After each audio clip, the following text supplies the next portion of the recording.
This episode of the Conversation Podcast is brought to you by Uniweb.com, your one-stop solution for cutting-edge software development and AI-driven technology. If you're looking to take your business to the next level with innovative digital solutions, Uniweb has got you covered. On today's show is Penny Dizad, an event producer that has produced many events in the United States, Canada, and abroad. Her favorite comedians are Max Amini and Omi Jalili. She has helped them put their shows on, entertaining thousands of people across the globe.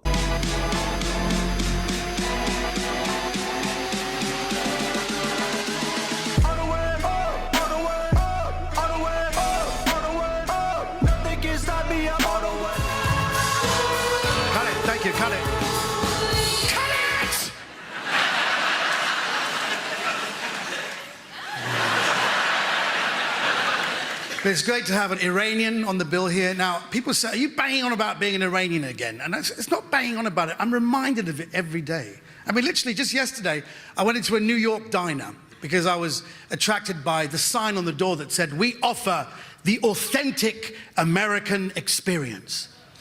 And they wouldn't let me in.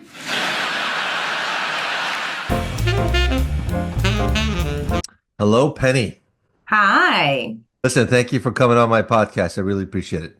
Yeah, thanks for having me. I'm really glad to be here. Jump in, introduce yourself. Oh, I'm Penny. And a little backstory about me. I'm right now in the live event business, but originally from Iran, born in Iran, moved to Canada in when I was like about 10, 11 years old. Grew up in Toronto and been in the entertainment business since college, basically. Initially, my dream was to be a National Geographic photographer. When I was in film school, I got a chance to work on pretty much every department.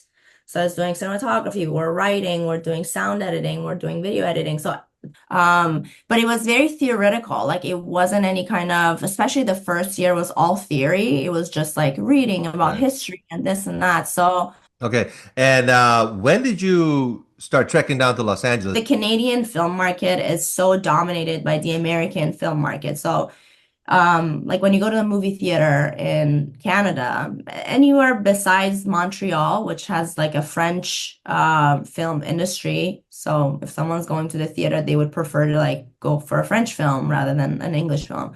Everywhere else is just so dominated by the studios. You never really see any Canadian movies.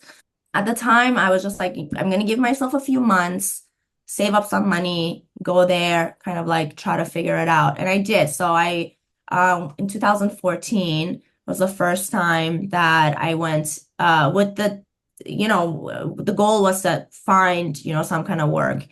I went through a phase where I was actually working on these really random projects, but they were really cool. Like I worked on a music video with Snoop Dogg.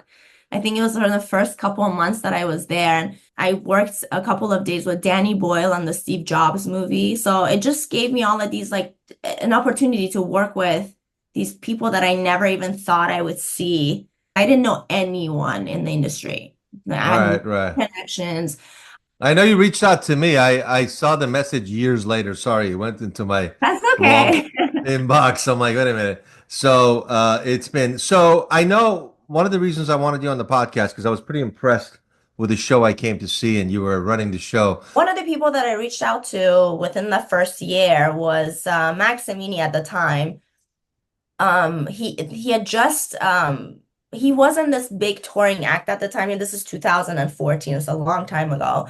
But he was at a level where he was kind of like gaining some momentum, and he had a project that he was working on with Voice of America called Minutes with Max Amini. It was a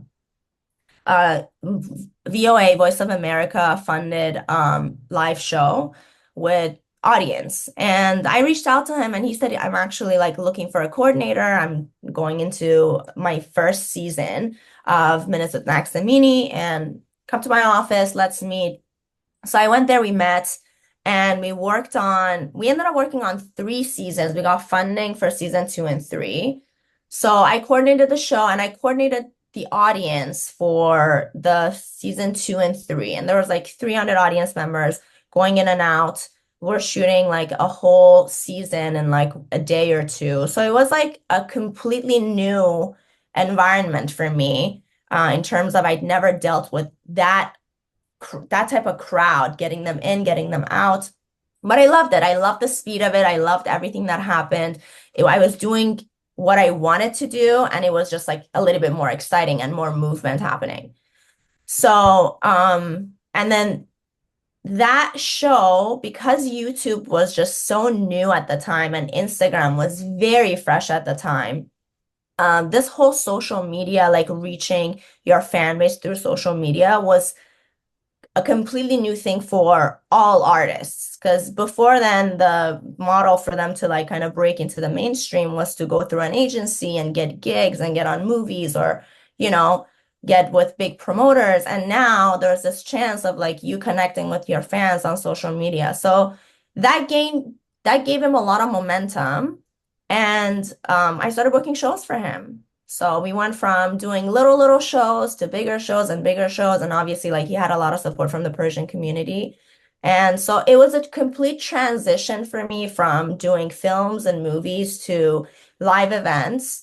And I love doing it because I was doing exactly what I wanted to do, but it was done in a short period of time, like one day, single day productions, a lot of traveling, so meeting a lot of people. It just brought a lot of like, fun elements to my work that didn't really exist before. So, how many years in LA? You said it was a couple of years before you got to Maximini? No, it was like within the first year, Wow, so that was pretty quickly the way things very turned. quickly, very quickly. And I believe in that now. Like I know that if when you hustle, things happen so quickly. Like they happen a lot faster than you imagine. Like I feel like everyone was super gracious to me too. Like when I was reaching out to people, even if they didn't have an opportunity to offer, it was still cool. Like they were just like, "Oh, thanks for reaching out." And it kind of changed my mentality about outreach and like reaching out to people and telling them, "Look, I want to work, you want to work. What can we do together?" So it happened really, really quickly. That is really amazing. So, and then Maximini, you were with him for how long? I toured Max from 2014, like the end of 2015, let's say, until 2020, like the end of 2021. So for a long time. And we really grew his market. Like he went from, I think in 2016, we probably did about 20 shows in the whole year to like 2019, right before the pandemic happened. He did like 90 shows all over the Wow. world. Like we went to Australia, New Zealand markets he'd never been before. It really like it took off for him. Now, what was your capacity? Were you still coordinating or were you producing? No, we're producing. So we were doing everything in-house. At the beginning, it was obviously much smaller events, and it was the scale of work was much, much, much smaller. But by the end, by 2019, 2020, which the pandemic happened, and it kind of like there was a big pause for like a whole year. But we got to a point where we're expanding and you were hiring people and having a whole team in place. So I was pretty much producing the shows. We were basically partners on the show, so we would work together. And but the main team, well, we worked very close together, him and I. He's also a businessman. Like he wanted to do everything in-house. He didn't have a business model where he wanted to have an agency like control his career. He felt like he knew exactly where it was going. And he was right. He really knew his market, he knew his community. So Mhm. yeah, we did everything together. So, how is it for you as a filmmaker to tell a story via a show that you put on? How do you navigate that? You know what I mean? Yeah, and I think like at the beginning of when I was producing shows at the beginning, I felt like there was a part of me that wanted to have creative control. But with live events, it's very different. You don't really have like as a promoter or as an organizer, you want to have your artists have that creative control. I think the part that we want to kind of have control over the experience for the audience is the whole like from A to Z of the people coming in and leaving the venue. So we try to suggest certain elements that we think is going to bring some kind of a value to the show as a whole. but I don't really have a lot of creative control over the actual performance or the actual show. Like I try to like suggest, a lot of the cities that we do shows in, because I work with a variety of different touring artists, and a lot of the times I take them to cities that I've been to before. And a lot of the times I have an idea of like, let's add this opening act to the show because this is going to add this kind of value. But because the artists have a vision for their performance, you have to be considerate that, sometimes they're going to say yes, sometimes they're going to say no, sometimes they want to bring whatever they have in mind. So I don't have that kind of creative control as a film, as you would have on a film. But we try to like create an experience that's a lot more fun. Like our team is a very young team. Usually when you go to a concert or a show, like you're dealing with older promoters, people that have been in the business 40, 50 years, and they're more mature in age, and the vibe is very different. Whereas our team, everyone's in their 20s and their 30s, they're very young. They come from like different fields. I have like people that are in the music industry. I have people that have film backgrounds. I have people that have like, in different creative fields. So the experience overall is what we kind of like have more control over. I want to get into the different artists you're working with, but I also want to get into some of the just mental health of what you're doing.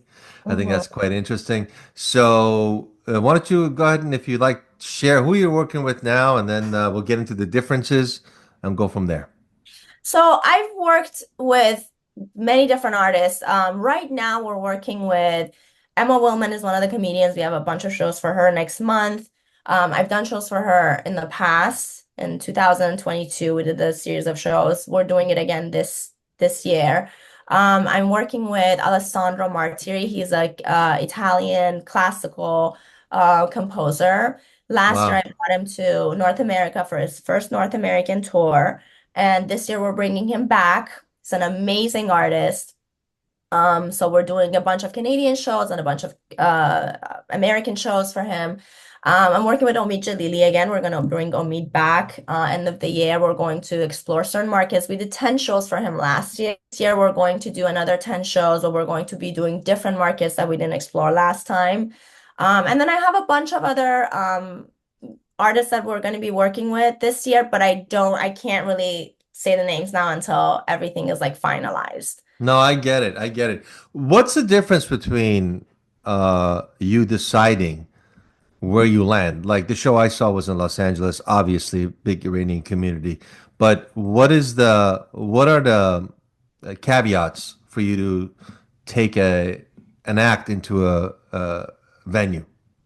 So I would say it's like 40-60 between what I love to see and what financially makes sense because we're self-funded, like we produce all the shows in-house. So I want it to be a good combination of it being like financially smart move and also something that I like because I feel like if we don't love the act or if we can't relate to it, it's going to be very hard to promote.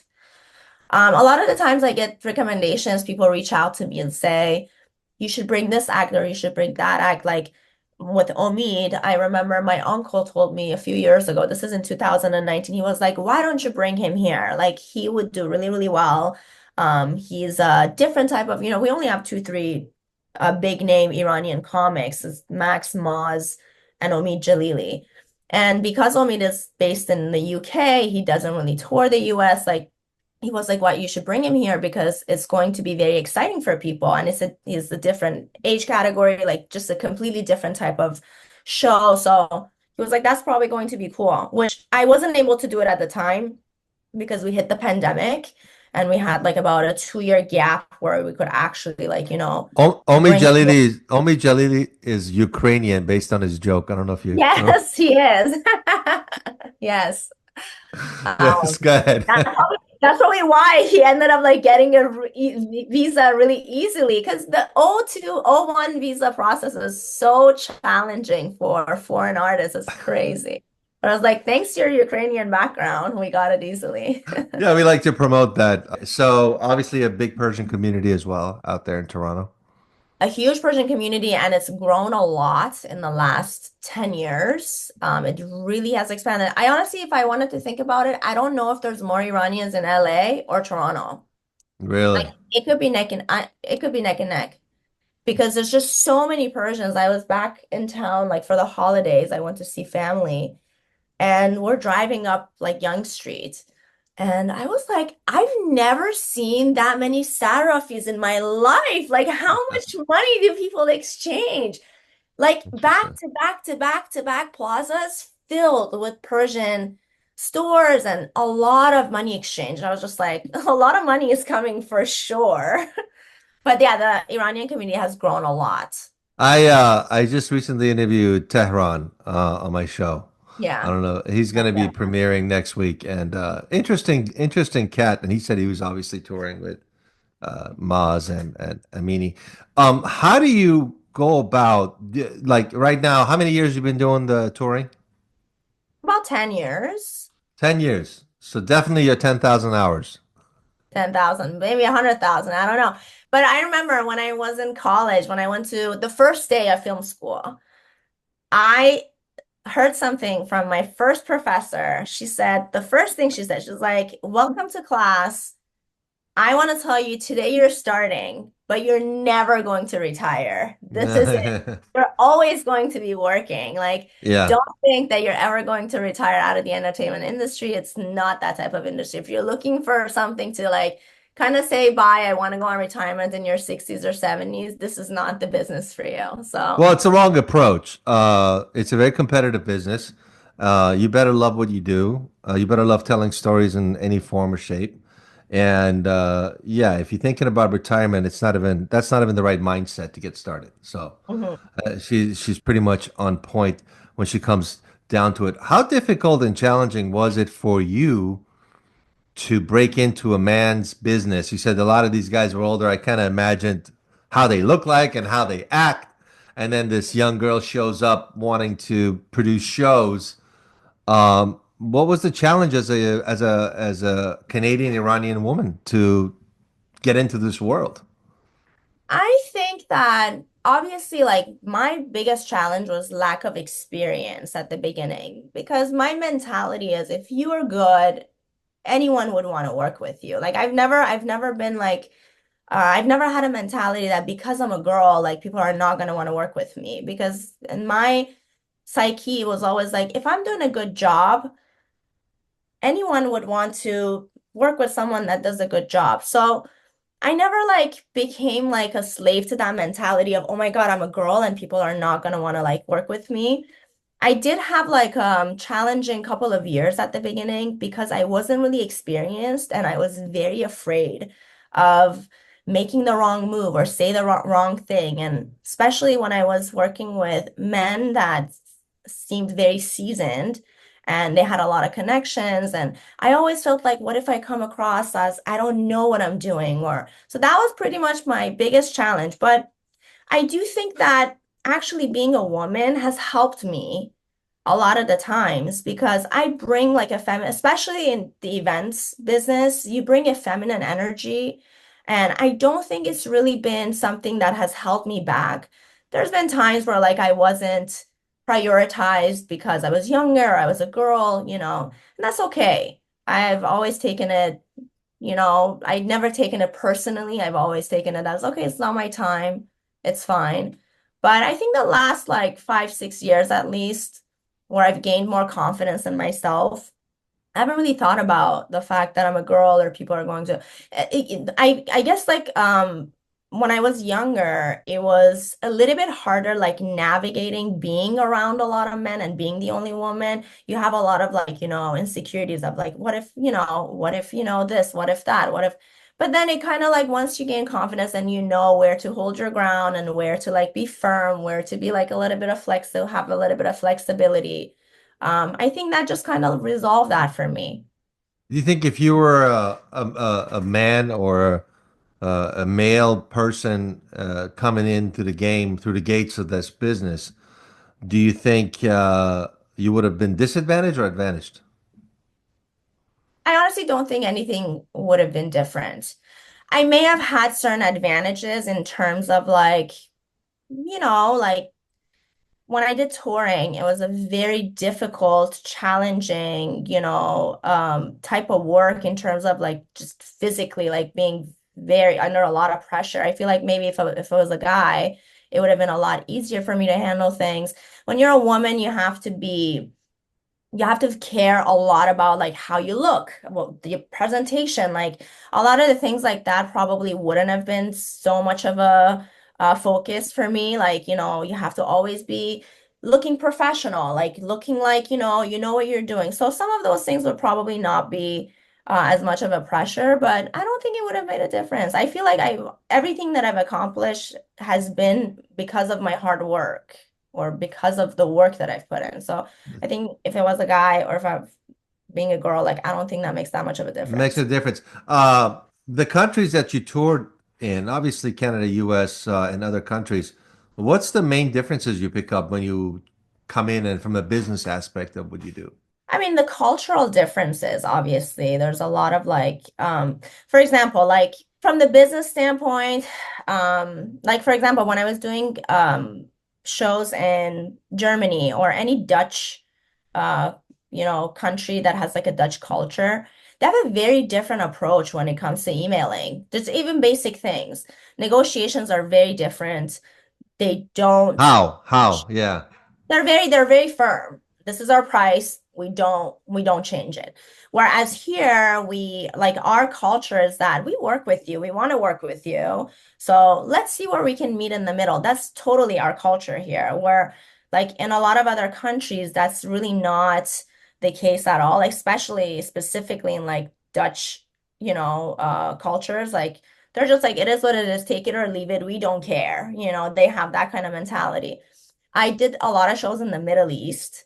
And in the Middle East, it's very, very different. For me, I kind of had the upper hand because I'm Middle Eastern myself. So I understand the culture.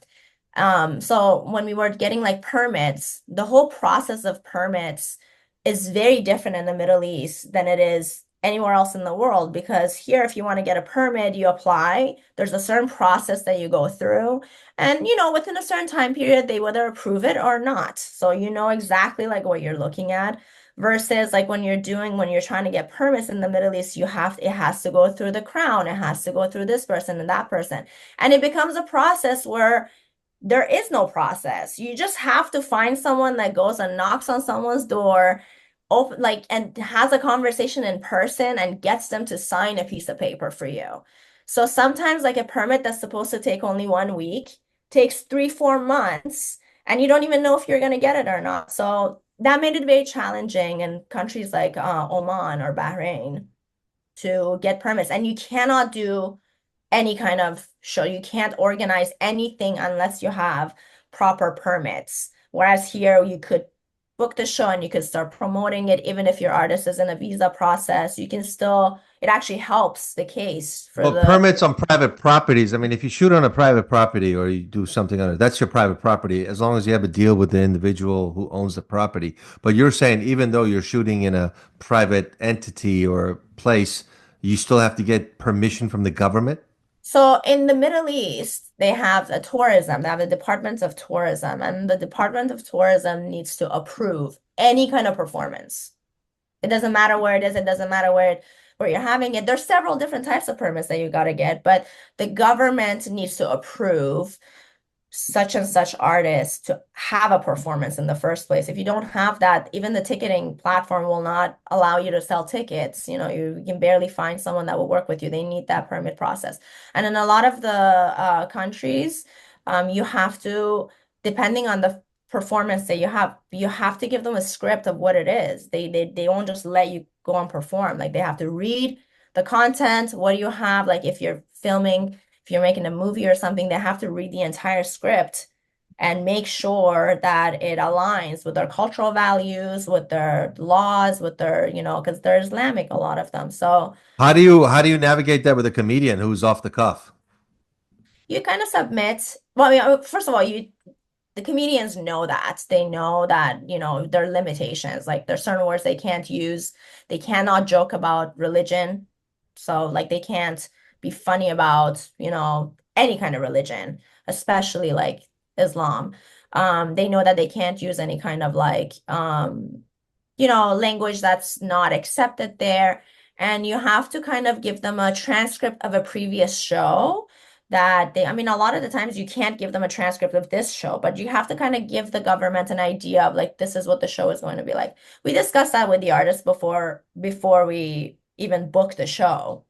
And they're very clear. And, they don't want to get in trouble either because if they get rejected one time or if they get approved, then they, have a show that the consequences are major. You don't want to you don't want to Well, go that's against those markets. that's going from being a comedian to, God knows what. That's kind of scary, actually. It is. And usually like at the shows, in the Middle East, like Dubai or Saudi Arabia is now becoming a really big market for comedy. The first two, 3 rows of VIP, usually you have like the very traditional local people, a lot of them in the government that come to watch the show. So it's a lot of pressure. It's a lot of pressure to make sure you don't mess it up. Listen, I can't help but ask you, when you go there, do you cover your hair? Is there a certain way you change your demeanor and your presentation of who you are with these countries? You don't have to. I mean, I've never been to Saudi Arabia. I have a partner that if we have a show in Saudi Arabia, he kind of handles things on the ground there. But the other kind like Bahrain, Oman, Dubai, these are like more international markets in a way. So you don't really have to cover up, but you do have to be more reserved. Like, you can't like really be out there and just the culture is very, very different. Usually for us, like we go in, we do the show and we leave. We're really not around that much to go in town and like want to party and do things, but it's not the same like culture of like here we may have a show, like let's say in LA, we have a show, everybody goes out drinking after, everybody goes out partying after, like a wrap-up party or whatever. You don't really have that there. That's more of a private setting. You go to like a bar or something that's more private. So it's a little bit different. But I've been to Iran. Iran is like more, I've never done any shows in Iran, but Iran is more strict and stuff like that. Like you really have to. I got arrested in Iran once when I was like 16, 17 years old by the religious police. It's really like corrupt. They're really like there's no reasoning behind it. I was with a few of my friends, all this around the same age, a bunch of teenagers, and we were actually all visiting from Canada. And I got there that day earlier, like 5 a.m. in the morning, and this is like the same night. And for no reason, they just like pulled us over right outside of my grandma's place. And no explanation, nothing. And this is like when we had flip phones, like So they took our phones away. They took us in custody, and then they allowed us to like call our parents like a few hours later. And then our parents all came in. They just sent us from one station to another, to another, to another. And like everywhere we went, we paid $100, $50, $200. So it's just like a system to kind of like give you fines as you go. But there was no merit to like the arrest itself. We hadn't done anything. And Why did they pull you over? Why did they pull you over? no reason. They just look at you and they're like, oh, a bunch of kids. Like, Did you let's have your hair covered? Did you not have your hair we covered? had like yeah, I mean, we weren't like Did you have fully your hair covered covered. from here? Yeah. But in Iran, no one really fully covers. Like everyone just has, especially now. I mean, I haven't been in many years. Last time I went was in 2010. So it's changed a lot now. I see some videos from Iran. I'm like, I can't believe this is Iran because like girls go out with no hijab, like whatsoever, especially in Tehran. Back then it wasn't like that. We did have like, but they just look at you and they can tell. They can tell if you're from there or not. I think they pulled us over and they asked for IDs, and none of us had IDs because we didn't have driver's licenses and we didn't have our birth certificates. Like who travels with their birth certificate? We only had our passports that weren't with us.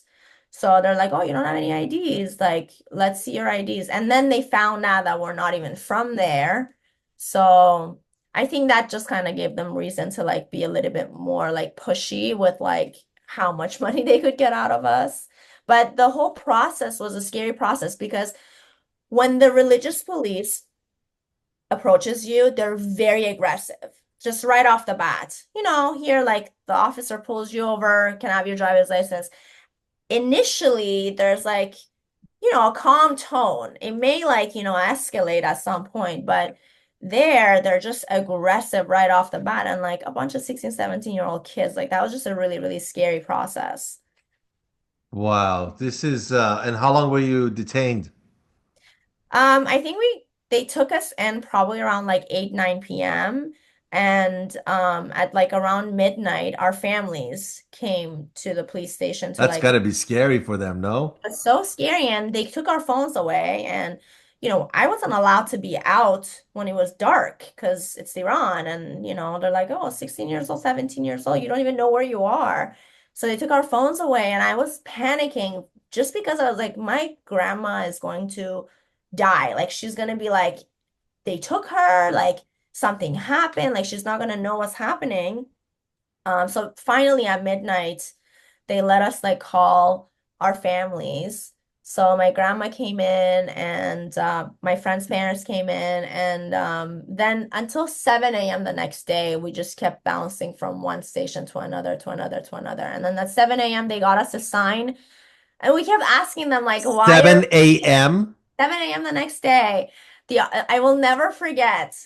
Um, we go to the last station, which was the biggest, I think it was called Herosat, which is like where you go, like it's the final, it's the biggest station, and like they deal with like anything that's like um against like Islam or whatever. If any kind of crime that's like that has to do with religion or whatever. So they take us there and the officer, or I don't know what his ranking was, but he was sleeping. He woke up. He didn't even have shoes on. He just put some flip-flops, came out, sat behind his desk, and he was like, "Why are you here? You're here from Canada." And we were like, "Yeah." And he's like, "Why did you come here?" And we're like, "Oh, we just wanted to have fun." He was like, "You don't have enough fun there? Like, why would you come here?" And he said something in Farsi like, "You just had to come here and wake me up," or something like that. And he signed a piece of paper and he's like, "Go." And we go out and they're like, okay, you got to sign. Because we kept asking them, like, why are you taking us in? And they're like, oh, we're just suspicious. So finally, they were like, you got to sign a piece of paper that says, we're not going to be suspicious anymore. And I was like, I'm not signing it because I don't know what my grandma was like, shut up, just sign it. Let's go. Like, there's no consequences of signing or not signing. Just do it. So Oh 7 my a.m. God. they let us go. Dude, and how long did you stay after that? That was the first day I was there. I was supposed to be for about a month. And I was so paranoid the whole time. I didn't do anything at all. And then the next time I went back, I left and I'm like, I don't need to come here. Like it wasn't even fun. Like I was just so paranoid the whole time. The next time I went back was when my mom passed away. We Sorry to hear buried that. her in Iran, and we come out of the one of the ceremonies after the funeral, and this is like right after the Green Movement that was happening in Iran, where Ahmadinejad became the president, and there's a lot of like protests in Iran, which I'd never seen before because I wasn't born when the revolution happened, and then when I moved out, I was very young. It was before any kind of uprising. And we got out of one of the ceremonies or whatever, and we got stuck in the middle of a rally against the supreme leader. And everybody was screaming like death to the supreme leader. And I was just like, oh my God, like now we're gonna get arrested for this. And last time we're just suspicious and we're there until 7 a.m. the next day. This time, God knows. So yeah, that was the only time I went back So, after. so you got away. Nothing happened. No, nothing happened. We kind of got out of the rally like soon enough. How I many don't know people what were how many people were in the rally? I couldn't really tell, probably a couple hundred. Couple hundred. Yeah, so you could Yeah. have easily been arrested for anything, really, for no reason. Yeah, and we were in a car stuck in the middle of them.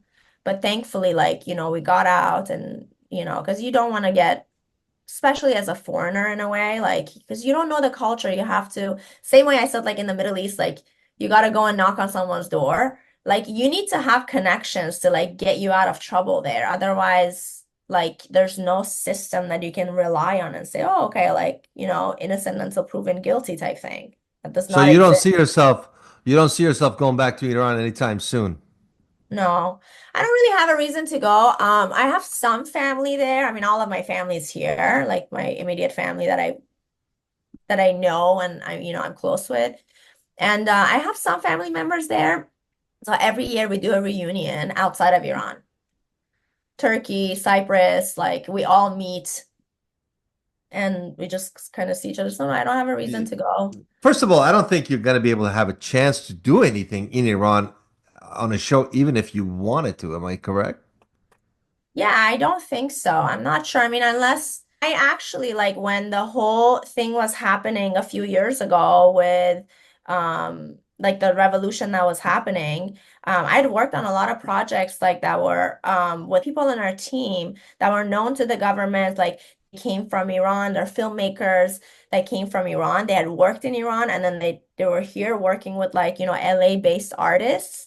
And they were like, we can't go back, especially when the last movement happened with Masa Amini. We were like, all of our names are probably, and they have a lot of spies. They have a lot of spies here.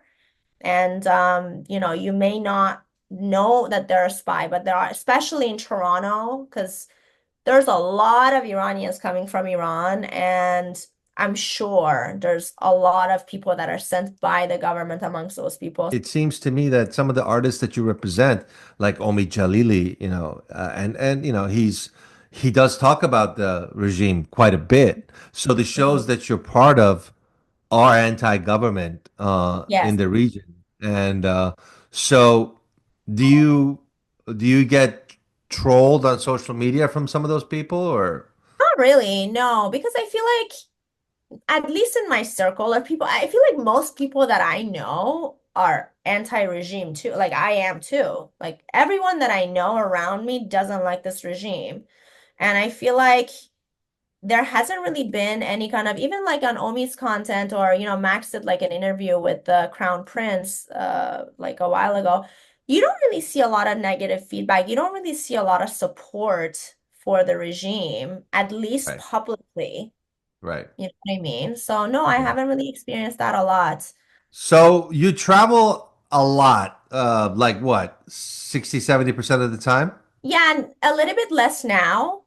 But I did travel a lot before. How do you live a normal life? I didn't up until, I mean, I feel like COVID brought a normalcy back to my life a little bit because I was, at a point where I was just go, go, go, go, go right before COVID. And then COVID happened and it was like a couple years of just no traveling, no shows, just like we're just moving dates around because we weren't even sure like what's gonna happen.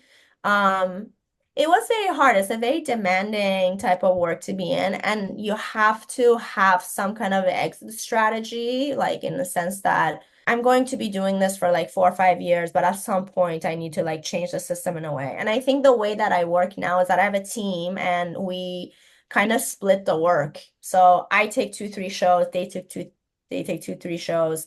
And I've also gained a lot of skill in doing a lot of shows remotely. So I have a lot of the markets that we do shows in. We already have people on the ground that we know. We've worked with them before. So a lot of the times they can handle a lot of the process on their own. If it's a smaller show, if it's 500, 600 seats, sometimes I don't have to travel. I feel confident enough that I can do it remotely. So that has brought a degree of normalcy to my life for sure. But in 2018, 2019, it was very difficult. And it's not just the traveling wears you off. Like you get tired, you get sick, when you come back, it takes you a couple of weeks to bounce back. Remember, I came back from Australia one time. I was jet lagged for a month. Every day I was just like, I can't believe I didn't want to talk to anyone. Like all I wanted to do was just the necessities, get it out of the way and just go to sleep. So it was very, very tough. But now I feel like my system has changed a lot. I have a coordinator, it was amazing. And she takes shows that she can do. I take certain shows that I can do. So we kind of split the work now. When did you start your own company? Did you start your own company? Yeah, since 2016, 2015. So I was always an independent contractor, basically. I was never like working for another company. But I grew it, and I started growing it probably in 2018, 2019. 2020, I guess, was like the time where I was just like, okay, now we're taking a break. Let's see how we can like really expand. I changed my team, you know. So I would say the last 4 or 5 years has been the most serious for me, like in from a business standpoint. But yeah, I've been a contractor for a long time. What's the name of your company? Pegasus Entertainment. I also noticed you like to do some powerlifting on social I media. do, I do CrossFit. Okay. I do CrossFit. I've been doing CrossFit for about 3 years now. Is that a way for you to burn steam, to release stress? It's just me time, yeah, in the morning. First of all, it makes you very strong and mentally, it's a mental, it's obviously a physical, sport, but it's also mentally like really good for you. I love the sense of community that it gives you, like you become friendly. I've done CrossFit all over the world. Like everywhere Wow. I've gone to a CrossFit gym. And you make friends. It's really good. It's a very military mindset type of workout. So you go in, you got to get it done, you push yourself, but in that 1 hour, you get a lot done and you come out, you feel like really good about yourself. So I love that about it. I was always like active before that too. Like I did other types of sports, but I think this is like the most complete type of sport that I can do for someone in my position now. You go to the gym for an hour, you get a lot done. And it's a lot easier than going to the gym alone and wanting to do it by yourself. So that's how you do your like mental and physical release, basically. Yes, for sure. Every day I start my day with that. 7 a.m. I go in 6 a.m. I do it very early in the morning. I get it out of the way. And a couple of times a week, I try to do hot yoga and a little bit of meditation. What is your goal? Where are you going with all this? And what's the ultimate plan here for you as a promoter and working with these artists? So the ultimate goal for me is to, I would love to have space that I operate out of. So I have this idea about like a creative space where you could do a variety of different types of events. That's the ultimate goal. But there's other projects that I'm working on now as well. And I think the same fluidity that I've had in the beginning that has taken me in other directions, I feel like that's going to probably happen again as I grow. Like I'm going to find different opportunities and it's going to probably take me in different directions. I would love to kind of go back into production in a way now that I have like a team and now I have like a little machine that's kind of like working on its own. It doesn't require so much of my focus and energy.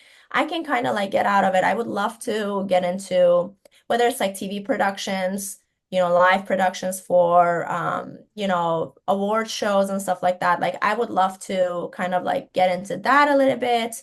And I would love to get into creative events, not just performances, events that are just get in there, transform the space to whatever wonderland you want, and get people to come in and have an experience. So I think that's going to be the next move for me. Got it. So you want to continue your storytelling in a sense. I don't enjoy anything more than having somebody come to an event of ours or whatever we're doing and just see them experience something fun and new. Like that's Mm. what's really exciting for me about like the shows that we do. It's the same thing like when somebody is watching a movie, it's like the experience. Like when you're writing a script, all you think about is I want my audience, I want the viewer to experience something, to feel something about it, to kind of get lost in those hour and a half, 2 hours, 3 hours, whatever, however long the movie is, to just kind of get lost, forget about everything else, just be here, just be focused and take the message away. And I don't enjoy anything more than that. I really, really love that. Seeing people come in and in the live event industry, like people come in, they have, especially if it's a Friday, they had everything that they didn't want to deal with this entire week. And they're coming in here, they're looking for a moment to just be completely disconnected and be just here in this moment and get an experience. Listen, Penny, thank you so much for coming on the show. It was a very educational show of what you talked about. There's so much more to talk about, I think, that we just gonna do it probably another time coming down the pipe. But be safe out there and keep me posted on everything you're doing. Thank you so much. Thank you so much for having me.